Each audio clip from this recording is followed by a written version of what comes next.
સુરત જિલ્લા ઘણા સમયથી નાસા ફરતા આરોપીઓને ઝડપી પાડવામાં આવી રહ્યા છે, ત્યારે 15 વર્ષ અગાઉ હત્યા કરી નાસી ગયેલા આરોપીને ઝડપી પાડવામાં પોલીસે સફળતા મળી છે.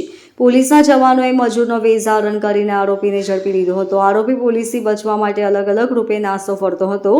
પાંડેસરા વિસ્તારમાં હોળી ધૂળેટીના તહેવાર દરમિયાન માથાકૂટ સર્જાઈ હતી, જેમાં આરોપી મુન્ના શીતલ પ્રસાદ કુશવાહાએ તીક્ષ્ણ હથિયાર સહિતના માર માર્યો હતો, જેમાં યુવકનું મોત નીપજ્યું હતું. આ હત્યા કર્યા બાદ મુન્ના નાસ્તો ફરતો હતો. જો કે પોલીસને ચોક્કસ બાતમી મળતા આરોપીને ઝડપી લઈ કાયદેસરની કાર્યવાહી હાથ ધરી છે. મુન્ના કડોદરા જેડીસી ખાતે રહેતો હોવાની પોલીસને ચોક્કસ બાતમી મળી હતી, જેથી સર્વેલન્સ ટીમની મદદથી આરોપીને ઝડપી પાડવા માટે પોલીસના જવાનોએ શ્રમિકોના વેશમાં જઈને મુન્નાને દબોચી લીધો હતો. મુન્ના આ 15 વર્ષ દરમિયાન ઘણી જગ્યાએ નાસ્તો ફરતો રહ્યો હતો. અલગ અલગ કામ પણ પોલીસી બચતા કર્યા હતા. આખરે પકડાઈ જતા વોન્ટેડ આરોપી મુન્ના સામે કાયદેસરની કાર્યવાહી હાથ ધરવામાં આવી છે. સુરત શહેર ખાતે નાસ્તા ફરતા અને વોન્ટેડ આરોપીઓની ડ્રાઈવ અનુસંધાને સુરત શહેર પોલીસ ભૂતકાળના જે પણ આરોપીઓ બાકી છે તેને પકડવા માટે પ્રયત્ન કરતી હોય છે.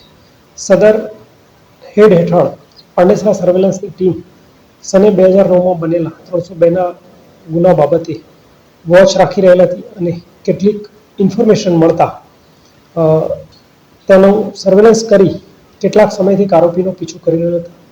જે આરોપીની હકીકત મળતા કડોદરા જેઆઈડીસી ખાતે મુન્ના પ્રસાદ કુશવા નામનો માણસ રહે છે અને પોતે પાંડેસરા પોલીસનો વોન્ટેડ આરોપી છે. તે હકીકત વેરીફાઈ થતાં પાંડેસરા પોલીસે ગઈકાલે સર્વેલન્સના માણસો દ્વારા ટ્રેકિંગ કરી તેની ધરપકડ કરેલ હતી. આ ધરપકડ પાછળ પાંડેસરા પોલીસે ટેકનિકલ અને હ્યુમન ઇન્ટેલિજન્સનું કોમ્બિનેશન કરી અને સને 2009માં થયેલા મર્ડરની હકીકતને પર્દાફાશ કરી હતી.